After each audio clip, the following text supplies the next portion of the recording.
ओम श्री परमात्मने नमः। तृतीयोध्याय श्रीमद् भगवद गीता अध्याय 3 कर्म योग। कर्म तो हर पल हर समय हम सब करते हैं। ऐसा कोई क्षण संभव नहीं कि हम कर्म किए बिना हम रह सके। कुछ कर्म झूठ और फरेब से भरे होते हैं और कुछ कर्तव्य के लिए किए जाते हैं। तो फिर ऐसे कौन से कर्म हैं जो हमें हमारे लक्ष्य तक ले जाएंगे? उसी के एनालिसिस श्री कृष्ण हमारे लिए करेंगे। अर्जुन उवाच जायसी चेत कर्मणस्ते मता बुद्धिर्जनार्दन तत्किंकर्मणि घोरे मां नियोजसी केशव। अध्याय 3 श्लोक 1। कृष्ण की बात सुन के अर्जुन की बुद्धि मोहित हो रही थी। समझने की बजाय वह और ज्यादा उलझ रहा था। इसलिए अर्जुन कृष्ण से कहता है, एक बात बताइए प्रभु, जिससे मेरी उलझन दूर हो सके। अर्जुन कहना चाहते हैं कि भगवान कंफ्यूज मत करिए, मेरी दुविधा को दूर करके कोई एक बात बताइए जिस पर मैं चल सकूं। कृष्ण ने जो बातें बताई वो कॉम्प्लिकेटेड है, गहरी है। ऊपर से देख के ऐसा लगता है कि यह तो बस ज्ञान की बातें हैं, इन पर चले तो चले कैसे? यही दुविधा अर्जुन की भी है और कृष्ण उत्तर दे रहे हैं। व्यामिश्रेणे वाक्येन बुद्धिन मोहयसीव मे तदैकम वद निश्चित्य येन श्रेयोहमाप्नुयाम। अध्याय 3 श्लोक 2। अर्जुन पूछते हैं, हे जनार्दन, यदि आपको कर्म के मुकाबले ज्ञान बेहतर लगता है तो फिर हे केशव मुझे भयंकर कर्म में क्यों लगाते हैं? कृष्ण ज्ञान को कर्म से अधिक बेहतर बताते हैं। तो उस हालत में ये सवाल उचित बनता है कि वो अर्जुन को कर्म करने के लिए मतलब युद्ध करने के लिए क्यों कह रहे हैं? क्योंकि अगर ज्ञान की ही बात है तो वह तो अर्जुन कृष्ण से ले ही रहे हैं। तो अपनों को मारने के ऐसे भयंकर युद्ध में कृष्ण उन्हें क्यों लगा रहे हैं? दोस्तों, कितनी ही बार हमारे मन में ऐसे प्रश्न आते हैं कि कर्म आखिर क्यों करना? श्री भगवान उवाच लोकेस्मिद् विविधा निष्ठा पुरा प्रोक्ता मयांग ज्ञानयोगेन सांख्याना कर्मयोगेन योगिनाम। अध्याय 3 श्लोक 3। श्री भगवान अर्जुन से कहते हैं कि इस दुनिया में दो प्रकार की निष्ठा, दो प्रकार के विश्वास है। एक तो है सांख्य योग, जिसका रिश्ता ज्ञान से है, और दूसरा है कर्म योग, जिसका लेना देना सिर्फ कर्म से है। निष्ठा का अर्थ है कुछ भी करने की सबसे परिपक्व अवस्था, पराकाष्ठा। अपनी इंद्रियों को वश में कर परमात्मा में ध्यान लगाना ज्ञान योग से होता है और इसको कहते संन्यास या सांख्य योग। और दूसरा होता है कर्म योग, मतलब निष्काम कर्म करके फल में आसक्ति न रखना। न कर्मणाम नारंभान्याश्कर्मयम् पुरुषोश्नुते न च संन्यसनादेव सिद्धि संधिगच्छति। अध्याय 3 श्लोक 4। मनुष्य न तो कर्मों को शुरू किए बिना निष्कर्मता को प्राप्त होता है, न कर्मयम् अश्नुते, जब साधक बिना फल की इच्छा के अपने कर्तव्य का पालन करता है तो वह निष्कर्मता की स्थिति को प्राप्त करता है, अर्थात वह कर्म के बंधन से मुक्त हो जाता है। ऐसे कर्मों का फल नहीं मिलता, ठीक उसी प्रकार जैसे भुना या उबाला हुआ बीज अंकुरित होने की शक्ति खो देता है। इस तरह के कर्म मनुष्य को जन्म और मृत्यु के बंधन में शामिल करने की शक्ति खो देते हैं और न कर्मों के केवल छोड़ देने से सिद्धि यानी सांख्य निष्ठा को ही प्राप्त होता है। दोस्तों, ऐसा नहीं कि आप कर्म करें ही ना और स्वयं को सन्यासी कहे। ऐसे तो दुनिया चल ही नहीं पाएगी। अपने कर्तव्य को छोड़ यदि आप सन्यासी बन जाते हैं और आप समझते हैं कि आपको मोक्ष मिल जाएगा, ना, तो वह संभव नहीं। ऐसा नहीं हो सकता कि कर्मों को त्याग दे और खुद को कर्मयोगी कहें। कर्मों को न करने से या उसको हमेशा के लिए त्याग देने से कुछ भी हासिल नहीं होगा। न ही कश्चित् क्षणमपि जातु तिष्ठत्य कर्मकृत कार्यते ह्यवश कर्म सार्व प्रकृति जय।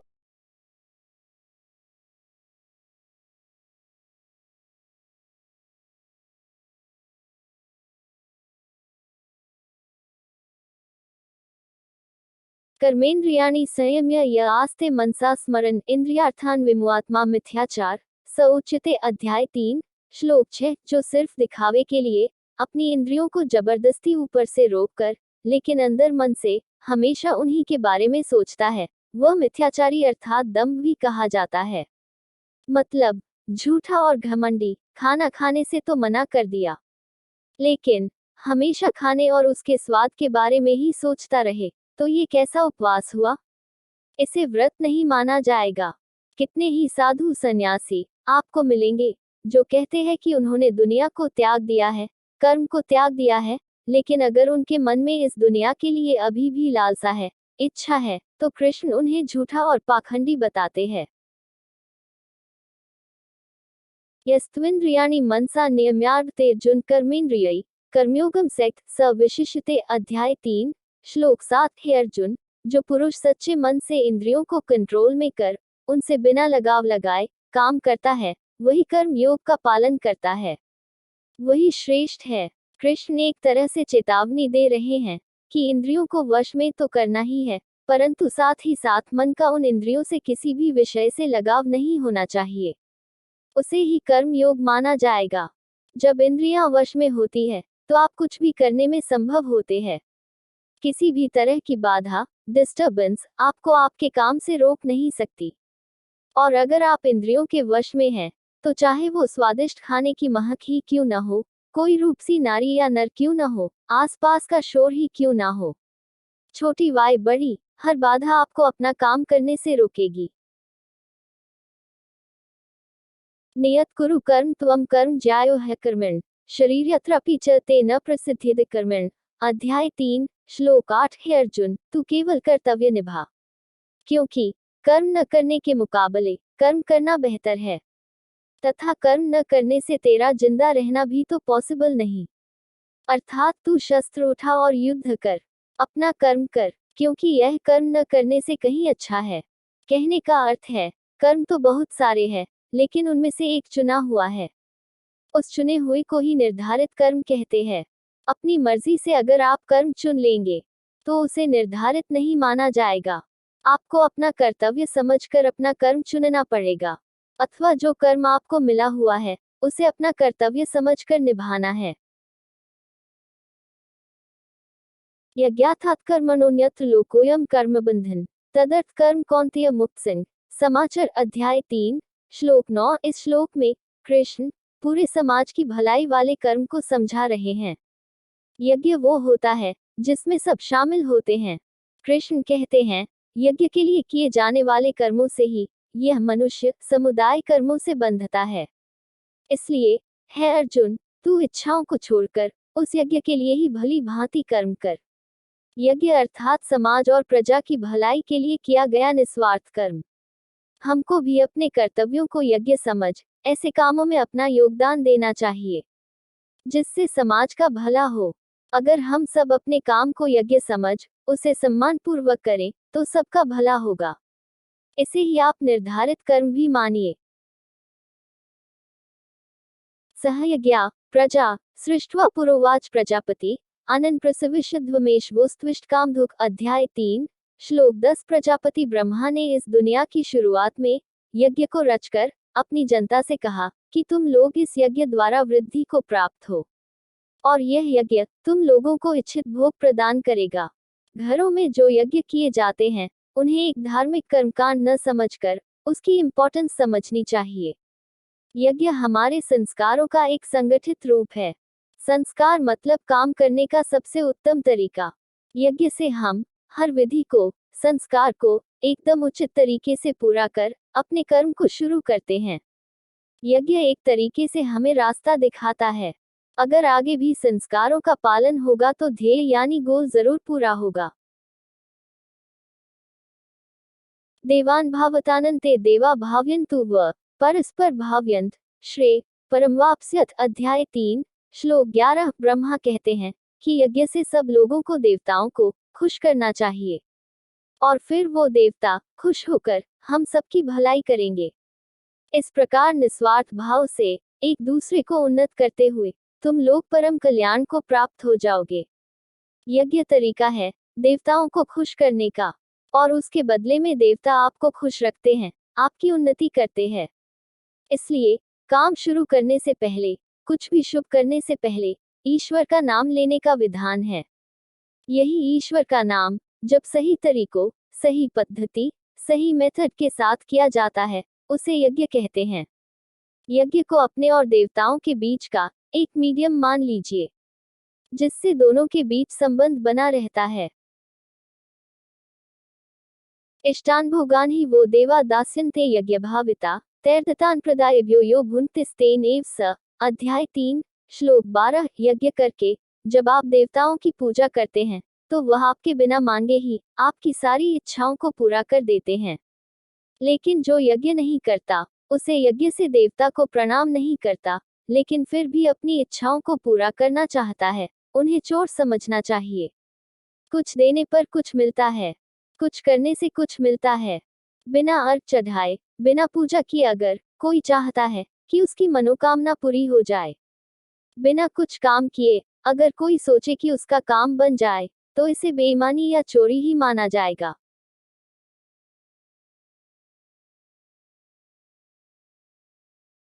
यज्ञशिष्टाशीन संतो मुच्यन्ते सर्वक विषय भुंजते त्वघन पापा ये पचन्त्यात्म कारणात्। अध्याय 3 श्लोक 13 यज्ञ से बचे हुए अन्न को खाने वाले श्रेष्ठ पुरुष सब पापों से मुक्त हो जाते हैं, और जो पापी लोग अपना शरीर पोषण करने के लिए ही अन्न पकाते हैं वे तो पाप को ही खाते हैं। हम क्या सिर्फ खाकर जिंदा रहने और फिर मर जाने के लिए पैदा होते हैं? ऐसे जीवन का क्या मतलब हुआ? अपने जीवन का पर्पस, उसका उद्देश्य हमें समझना चाहिए। इस ब्रह्मांड में हम क्यों हैं? क्यों हमें ईश्वर या मुक्ति को प्राप्त करना है? इन सब को समझने के लिए ही यज्ञ जैसे अनुष्ठान किए जाते हैं। जो लोग यज्ञ, ईश्वर को याद किए बिना सिर्फ अपने जिंदा रहने में ही लगे रहते हैं, उन्हें चोर समझना चाहिए।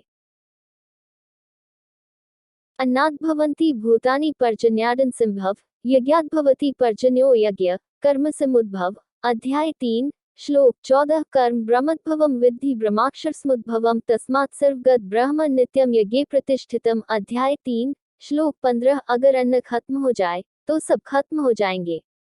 संपूर्ण प्राणी जगत हर कोई अन्न से उत्पन्न होते हैं। अन्न की उत्पत्ति वृष्टि से होती है, यानी कि बारिश, और बारिश यज्ञ से होती है, और यज्ञ कर्मों से होते हैं, और कर्म की उत्पत्ति वेद से। हमारी संस्कृति का सारा ज्ञान वेद से ही तो आया है। कर्म क्या है, उसकी परिभाषा भी वेद से आई है, और वेद परमपिता परमात्मा से उत्पन्न हुए हैं। वेद ईश्वर से आया ज्ञान है, वेद से आगे और वेद से बड़ा कुछ नहीं। इससे दोस्तों ये सिद्ध होता है कि यज्ञ और ईश्वर में सीधा संबंध है। एवं प्रवर्तितम चक्रम नानुवर्तयति यह अघायुरीन्द्रियारामो मोघ पार्थ स जीवति। अध्याय 3 श्लोक 16 कृष्ण कह रहे हैं, हे पार्थ, जो पुरुष परंपरा से नहीं चलता, जो सृष्टि चक्र प्रकृति के नियमों का पालन नहीं करता, मतलब जो अपने कर्तव्य का पालन नहीं करता, वह इंद्रियों के द्वारा भोगों में रमन करने वाला पपायु पुरुष व्यर्थ ही जीता है। ऐसा पुरुष, ऐसा इंसान इंद्रियों के वश में रहकर जिंदा है, जीता है और मर जाता है। उसके जीवन मृत्यु का चक्कर चलता ही रहता है, चलता ही रहता है। ऐसे इंसान के जीने और मरने का कोई मतलब नहीं।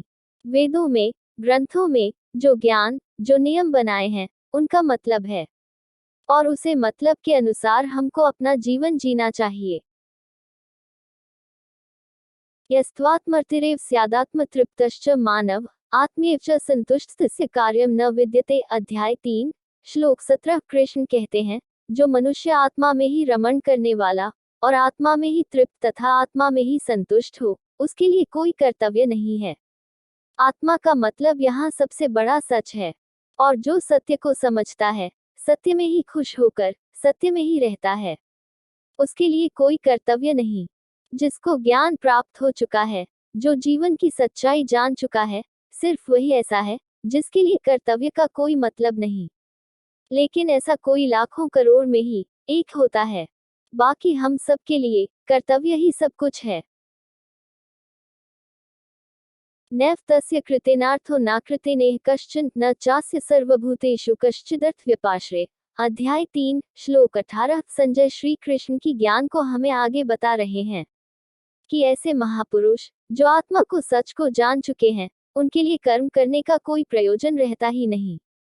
ऐसे महापुरुष कर्म के बंधन से छूट चुके हैं, क्योंकि ये ज्ञानी ये दुनिया और उस ईश्वर को समझ चुके हैं। इनका स्वार्थ से कोई मतलब नहीं रहता, इसलिए यह महापुरुष हमारे जैसे लोगों से एकदम अलग है। इन पर वह नियम लागू नहीं होते जो हमारे जैसे दुनियादारी में लगे हुए लोगों पर लागू होते हैं। दोस्तों, इसे कुछ ऐसे समझिए कि जिसे ईश्वर मिल गया हो, उसे फिर और क्या चाहिए? वह फिर कोई और कर्म क्यों करे? तस्मात् सक्त सततम कार्यम कर्म समाचर असक्तो ह्याचरण कर्म परमाप्नोति पुरुष। अध्याय 3 श्लोक 19। हे अर्जुन, इसलिए तू लगातार आसक्ति, अपनी इच्छा को छोड़कर हमेशा अपने कर्तव्य कर्म को ठीक तरीके से करता रहे। अपनी इच्छाओं को, अपनी कामनाओं को छोड़कर सिर्फ और सिर्फ कर्तव्य को पूरा करने में लग जा।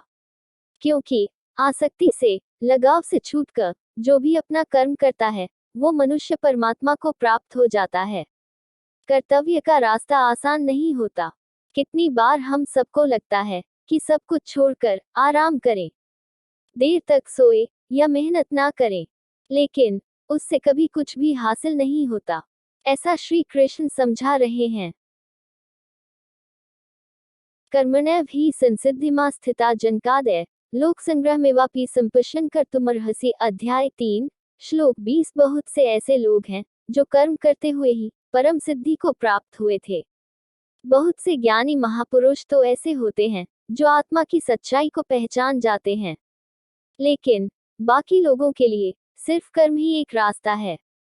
अगर उन्हें जीवन में कुछ करना है, तो अगर आप चाहते हैं कि आपके जीवन का कोई मतलब हो, जन्म लेना, जिंदा रहना और फिर मर जाना, इस बेकार जीवन से बचकर अगर आप कुछ करना चाहते हैं, तो आसक्ति यानी अटैचमेंट से बचते हुए आपको अपना कर्म करना चाहिए और अपने कर्तव्य को पूरा करना चाहिए।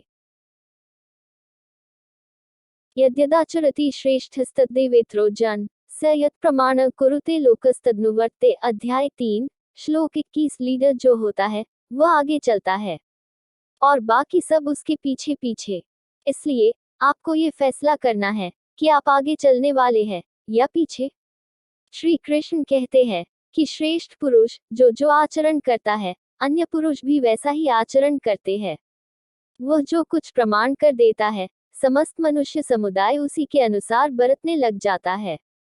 कहने का अर्थ है, जो हमारे आदर्श होते हैं, हम उन्हीं को फॉलो करते हैं। किसी भी फील्ड को ले लीजिए, कुछ लोग ऐसे होते हैं जो उस फील्ड में सर्वश्रेष्ठ होते हैं और पूरी दुनिया उन्हीं के जैसा करने की कोशिश करती रहती है। लीडर एक होता है और फॉलोअर्स अनगिनत। तो दोस्तों, आप क्या बनना चाहते हैं? आगे या पीछे? यानी कि आप आगे चलना चाहते हैं या सबके पीछे? न मे पार्थस्ति कर्तव्यम त्रिषु लोकेषु किंचन नान्वाप्तम वाप्तव्यम वर्त एव च कर्मणि। अध्याय 3 श्लोक 22। कृष्ण कहते हैं, हे अर्जुन, मेरा इन 3 लोकों में कुछ भी कर्तव्य नहीं है और ना ही ऐसी कोई वस्तु है जिसे मैं प्राप्त नहीं कर सकता, तो भी मैं कर्म में ही बरतता हूँ। श्री कृष्ण से बड़ा लीडर कौन होगा दोस्तों? लेकिन वह भी कर्म करते हैं। वह भी कर्म करते हुए अपने कर्तव्य का निर्वाह करते हैं। कृष्ण ने महाभारत में भाग लेने से मना नहीं किया, उनकी नारायणी सेना कौरवों के साथ थी, लेकिन वो खुद अर्जुन के साथ, वह अर्जुन के सारथी बने। कृष्ण अपना कर्म करके अपना कर्तव्य को पूरा कर रहे हैं। तो हम कौन हैं? हम क्या है? तो फिर हम क्यों ना करें? यदि यहाँ न वर्तेयम जातु कर्मण्यतनृत मम वर्तमानुवर्तन्ते मनुष्या। पार्थ सर्वश। अध्याय 3 श्लोक 23। कृष्ण कहते हैं, हे पार्थ, अगर मैं कर्मों को करने में सावधानी न बरतूं, तो बड़ा अनर्थ हो जाएगा। हर कोई श्री कृष्ण को फॉलो करता है। अगर आपका लीडर ही कुछ नहीं करेगा, अगर भगवान ही कुछ नहीं करेंगे, तो मनुष्य तो सब कुछ करना छोड़ देंगे। जो सबसे बड़ा होता है, लीडर होता है, सर्वश्रेष्ठ होता है, सब उसके पीछे चलते हैं। अब अगर कृष्ण ये सोचते कि मैं तो भगवान हूँ और मैं कर्म नहीं करूंगा, तो उन्हें किसी और को ज्ञान देने का क्या अधिकार रह जाता? ईश्वर होते हुए भी उन्होंने अपने हर कर्तव्य का पालन किया, कर्म से कभी पीछे नहीं हटे। उनके पग चिन्हों पर ही हमें चलना है और कोशिश करनी है सर्वश्रेष्ठ बनने की। उत्सीदेयुरी में लोका न कुर्या कर्म चेद हिम संकृष्य च कर्ता स्याम पहन्यामिमा। प्रजा। अध्याय 3 श्लोक 24 कृष्ण बता रहे हैं, यदि मैं कर्म न करूं तो ये सब मनुष्य नष्ट भ्रष्ट हो जाए और मैं शनकर्ता का करने वाला होगा तथा मेरी वजह से सारी प्रजा नष्ट हो जाएगी। अगर कृष्ण कर्म नहीं करेंगे तो दोस्तों दुनिया खत्म हो जाएगी, मनुष्य नष्ट हो जाएंगे। सोचिए, ये दुनिया उन्हीं की तो लीला है, माया है, खेल है। और जिसने ये खेल रचा है वही अपना कर्म नहीं करेगा तो दुनिया में क्या बचेगा। चाहे वह ईश्वर हो या साधारण इंसान, नियम तो सब पर लागू होते हैं। अगर कर्म का नियम है तो वह कृष्ण को भी करना पड़ेगा और हमें और आपको भी। सक्ता कर्मण्य विद्वांसो यथा कुर्वति भारत कुर्याद विद्वांस्तथा सिक्तश्चिकीर्षु लोक संग्रहम अध्याय 3 श्लोक 25। हे भारत, जिनमें समझ नहीं होती वो कर्म में आसक्त होकर काम करते हैं। विद्वानों को, समझदारों को बिना लगाव के कर्म करना चाहिए। क्या यज्ञ करने ही हम ज्ञानी हो जाते हैं? कर्म को सही विधि करने से क्या हम ज्ञानी हो जाते? नहीं, कर्म करना है लेकिन उससे आसक्ति, अटैचमेंट नहीं रखनी। और ऐसा करना आसान नहीं है। अगर ऐसा कोई ज्ञानी है जिसका के कर्मों से कुछ लेना देना नहीं है, जैसे कि साधु, सन्यासी, जिनकी कर्म में आसक्ति नहीं, तो ऐसे लोगों को समाज सेवा में लग जाना चाहिए। यह उनके लिए कहा गया है जिन्हें लगता है कि दुनिया छोड़ सन्यासी बनने से उन्हें भगवान या सत्य की प्राप्ति हो जाएगी। न बुद्धिभेदम जन्य ज्ञाना कर्मसंगिनम जोषित सर्वकर्माणि विद्वान युक्त। समाचरण अध्याय 3 श्लोक 26। जो ज्ञानी है, जिसे ईश्वर की सच्चाई मालूम हो चुकी है, उनकी ये जिम्मेदारी बन जाती है कि उनके काम करने के तरीके से कहीं कोई और के मन में कर्म के प्रति अश्रद्धा, अपमान सब पैदा न हो जाए। आप किसी ज्ञानी को देख ये सोच सकते हैं कि वह कुछ करते ही नहीं तो मैं भी ना करूं। इसलिए उन ज्ञानियों, महापुरुषों के लिए जरूरी है कि वो ऐसा उदाहरण सामने रखें जिससे हर कोई अपना कर्म, अपना कर्तव्य करने के लिए प्रेरित हो। दोस्तों, साधु को देख अगर सब अपना परिवार छोड़कर दुनिया छोड़ने लगे तो दुनिया चल नहीं पाएगी। प्रकृते क्रियमाणानि गुणे कर्माणि सर्वश अहंकार विमुआत्मा कर्ताहमिति मन्यते अध्याय 3 श्लोक 27। हर इंसान की एक प्रकृति होती है, एक नेचर होता है। अपनी उसे प्रकृति के अनुसार ही वह कर्म करता है। हर कर्म उसे प्रकृति के गुण के हिसाब से ही होता है। जिसके अंदर घमंड भरा होता है वो ये सोचता है कि मैं करता हूँ, मतलब करने वाला वो है। ऐसा सोचने वाले को अज्ञानी कहा गया है। आप जो भी काम करते हैं उस काम को करवाने वाली आपकी प्रकृति है, उस प्रकृति के गुण हैं। कितनी ही बार ऐसा होता होगा कि गुस्से में आप कुछ ऐसा कर जाते हैं जो आप नहीं करना चाहते थे। वो आपका क्रोध आपसे करवा देता है। सोचिए और समझने की कोशिश करिए कि आपकी प्रकृति क्या है। तत्ववित्तु महाबाहो गुणकर्म विभागयो गुणेषु वर्तन्ते इति मत्वा न सज्जते अध्याय 3 श्लोक 28। यहाँ पर कृष्ण ने बहुत ही ज्यादा गहरी बात कही है। सात्विक, राजसिक और तामसिक 3 तरह की प्रवृत्तियां होती हैं। फिर उनके गुण विभाग और कर्म विभाग होते हैं। इस तरह से समझ लीजिए कि अलग अलग नेचर के एट्रीब्यूट्स होते हैं। इन्हीं गुणों की वजह से आप कर्म करते हैं। जैसे अगर तामसिक गुण रहेगा तो आप आलस्य या नींद या इसी तरह के बुरे कर्म करेंगे। राजसिक गुण वाला बात बात पर शौर्य, बहादुरी दिखाने की कोशिश करेगा। जो ज्ञानी होते हैं वो जानते हैं कि यही गुण उनसे कर्म करवा रहे हैं। और जो ज्ञानी नहीं होते, हम जैसे ज्यादातर लोग, वो समझते हैं सब कुछ वो ही कर रहे हैं। प्रकृति गुण सम्मूढ़ा सज्जन्ते गुणकर्मसु तान् कृत्स्नविदो मंडन कृत्स्नविन विचाल्येत अध्याय 3 श्लोक 29। कर्म में लगे हुए ज्ञानियों को ये जानना चाहिए कि गुण ही उनसे कर्म करवाते हैं, वो खुद कुछ भी नहीं करते।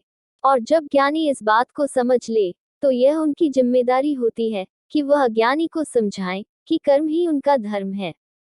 ज्ञानी अर्थात पहुंचे हुए लोग, ये लोग जान जाते हैं कि उनके अंदर के गुण आते जाते रहते हैं, बदलते रहते हैं और इन्हीं गुणों के अनुसार उनके कर्म भी बदलते रहते हैं। इसीलिए वह इन कर्मों को करने वाला खुद को कभी नहीं मानते। बस काम करते हैं और बाकी सब कुछ ईश्वर को सौंप देते हैं। दोस्तों, हमें भी बस कर्म करके बाकी सब कुछ उस पर छोड़ देना चाहिए। मयि सर्वाणि कर्माणि सन्न्यस्याध्यात्मचेतस निराशीर्निर्ममो भूत्वा युध्यस्व विगतज्वर। अध्याय 3 श्लोक 30। कृष्ण अर्जुन से कहते हैं कि तू मुझ अंतर्यामी परमात्मा में अपने सारे कर्मों को अर्पण कर दे। आशा को छोड़, ममता को छोड़ और दुहा को दूर करके युद्ध कर। दोस्तों, अपने सारे कर्म हमें भगवान को सौंप देने चाहिए। कोई आशा नहीं, ममता नहीं और कोई दुख नहीं, कुछ भी भाव नहीं होना चाहिए। तू जा और बस युद्ध कर। इसी को आप फॉर्मूला मान लीजिए सफलता का।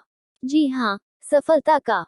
कुछ भी करने का, आगे बढ़ाने का, आशा, ममता, दुख सब कुछ भूल के बस काम में लग जाइए और उन्नति करते जाइए। ये मे मतमिदं नित्यमनुतिष्ठन्ति मानवा श्रद्धावतो सुयन्तो मुच्यन्ते तेपि कर्म भी। अध्याय 3 श्लोक 31। जीवन का मकसद है मोक्ष प्राप्त करना, जीने मरने के चक्कर से बचाना। निष्काम कर्म का अगला कदम वही होता है। इसी के बारे में कृष्ण कहते हैं कि जो कोई मनुष्य दोष दृष्टि से रहित और श्रद्धा युक्त होकर मेरे इस मत का सदा अनुसरण करेगा, वह सारे कर्मों से छूट जाएगा। जो भी कोई सुख दुख और मोह को छोड़कर बस अपने कर्म को सिर्फ मुझे अर्पण करता है और कर्म को सच्चे मन से करता है, वह कर्म के सारे बंधन से छूट जाता है। और कर्म के बंधन से छूटने का अर्थ है जन्म मृत्यु के चक्कर से बचना। ये त्वेऽद्भय सुयन्तो नानुतिष्ठन्ति मे मतम सर्वज्ञान विमुआस्तान विद्धि नष्टान चेतस। अध्याय 3 श्लोक 32। कृष्ण कहते हैं कि कई लोग घमंड करके खुद को बहुत बड़ा समझते हैं। उन्हें लगता है कि वही करते हैं, सब कुछ वही करते हैं। उन्हें नहीं लगता कि उन्हें अपना कर्म श्री कृष्ण को, ईश्वर को अर्पण करना चाहिए। ऐसे लोग अपने झूठे ज्ञान में ही मस्त रहते हैं। कृष्ण उन्हें मूर्ख बताते हुए उनसे दूर रहने की सलाह दे रहे हैं। आपको अपने चारों तरफ कई सारे घमंडी दिख जाएंगे दोस्तों, जिन्हें लगता है कि वह कुछ गलत नहीं कर रहे हैं। अपने धन और अपने ज्ञान के अहंकार में किसी की बात तक सुनने को तैयार नहीं होते। मैं आपसे ये कहूंगा कि ऐसे लोगों को मूर्ख समझकर आप उनसे दूर ही रहे। सदृशं चेष्टते स्वस्या प्रकृतिर्ज्ञानवानपि प्रकृतिं यान्ति भूतानि निग्रह किं करिष्यति। अध्याय 3 श्लोक 33। सभी प्राणी प्रकृति को प्राप्त होते हैं, अर्थात अपने स्वभाव से मजबूर होकर कर्म करते हैं। ज्ञानवान भी अपनी प्रकृति के अनुसार कोशिश करता है, फिर इसमें किसी का हट क्या करेगा। कृष्ण ये समझा रहे हैं, हर प्राणी का अपना एक स्वभाव होता है, नेचर होता है, एटीट्यूड होता है। सब उसी के चलते काम करते हैं। जो ज्ञानी है, सब कुछ जानते हैं, उनसे भी उनका काम उनकी प्रकृति ही करवाती है। इसमें किसी की हट जिद कुछ भी नहीं कर पाएगी। अगर आप कोशिश करेंगे कि किसी के नेचर के अगेंस्ट काम करवा ले तो आप अपना सिर्फ टाइम वेस्ट कर रहे हैं। नद्रियस्येन्द्रियस्यार्थिराग्द्वेषो व्यवस्थितः तयोन् वशमागच्छतो ह्यस्य परिपन्थिनो। अध्याय 3 श्लोक 34। इंद्रियों में ही प्यार और इंद्रियों में ही क्रोध या द्वेष छुपा है। मनुष्य को उन दोनों के वश में नहीं चाहिए, क्योंकि वह दोनों ही उसके कल्याण मार्ग में विघ्न करने वाले महान शत्रु है। अर्थात इंद्रियों में ही हर तरह का भाव छुपा है। अच्छा भाव भी और बुरा भाव भी। अच्छे और बुरे दोनों ही भावों में हमें नहीं फंसना चाहिए, क्योंकि इसी फंसने से ही हमारे मोह की शुरुआत होती है और फिर इन इंद्रियों के चक्कर में हम फंसते हुए चले जाते हैं और कभी भी निकल नहीं पाते। काम, क्रोध, मद, लोभ और मोह को हमें अपना शत्रु मानना चाहिए।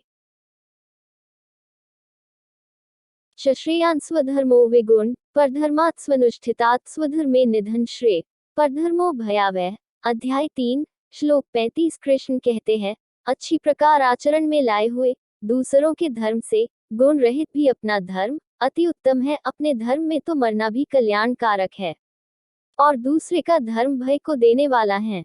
हर किसी को अपना कर्तव्य, अपना कर्म, अपना धर्म ही करना चाहिए। कृष्ण कहते हैं कृष्ण कहते हैं कि अगर अपने धर्म के लिए मरना भी पड़े तो भी अच्छा है, लेकिन कभी किसी दूसरे के धर्म को स्वीकार नहीं करना चाहिए। कोई बेहद कमजोर, जिसे खुद पर विश्वास ना हो, दूसरे के धर्म को अपनाता है। जिसमें थोड़ा सा भी आत्मसम्मान होता है ना, वो कभी दूसरे के धर्म को नहीं अपनाता। अर्जुन उवाच अथ केन प्रयुक्तोऽयं पापचर्ति पुरुष अनिच्छन्नपि वार्ष्णेय बलादिव नियोजित।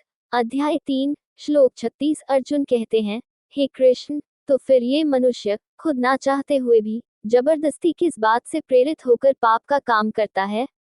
अर्जुन यहाँ पर बड़ा वैलिड सवाल करते हैं। दोस्तों, क्यों मनुष्य कृष्ण के कहे अनुसार नहीं चल पाता? क्यों वो पाप के रास्ते पर चलता है?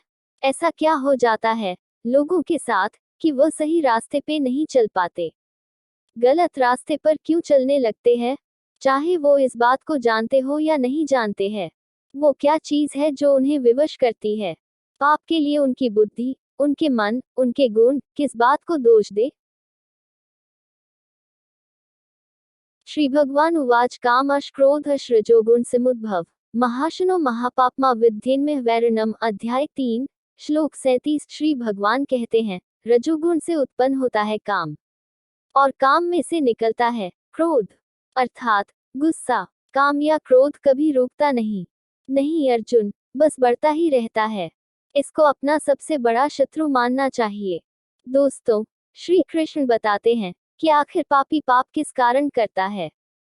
किसी के पाप करने की वजह क्या होती है? वजह है रजोगुण। इसी की वजह से काम, क्रोध या राग, द्वेष जैसे भाव पैदा होते हैं, जो कि पाप की वजह होते हैं। इन्हीं द्वेषों को श्री कृष्ण शत्रु बताते हैं। इन भावों के मन में आते ही आपको समझ जाना चाहिए कि आप पर शत्रु हावी हो रहा है और आपको उसे रोकने की जरूरत है।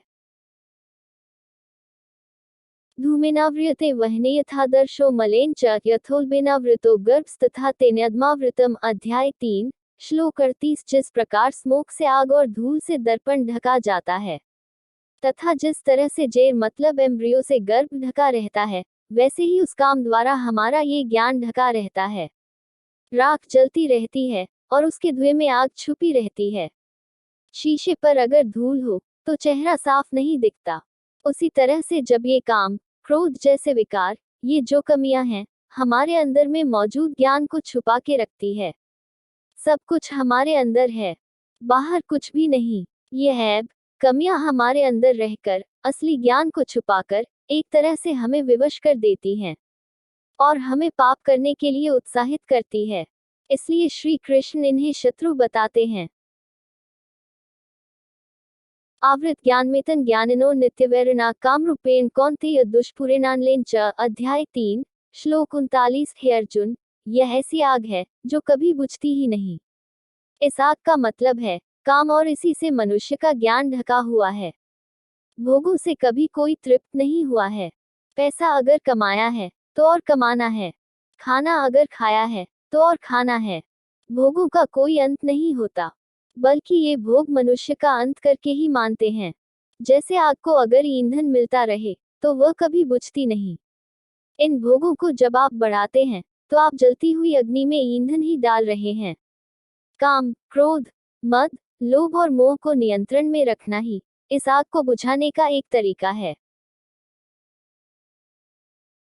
इंद्रियाणि मनो बुद्धिरस्याधिष्ठान मुच्यते एतर्विमोहयतेष ज्ञानमावृत्य देहिनम। अध्याय 3 श्लोक 40। कृष्ण अर्जुन को समझा रहे हैं कि इंद्रियां, मन और बुद्धि, ये सब इसके घर कहे जाते हैं।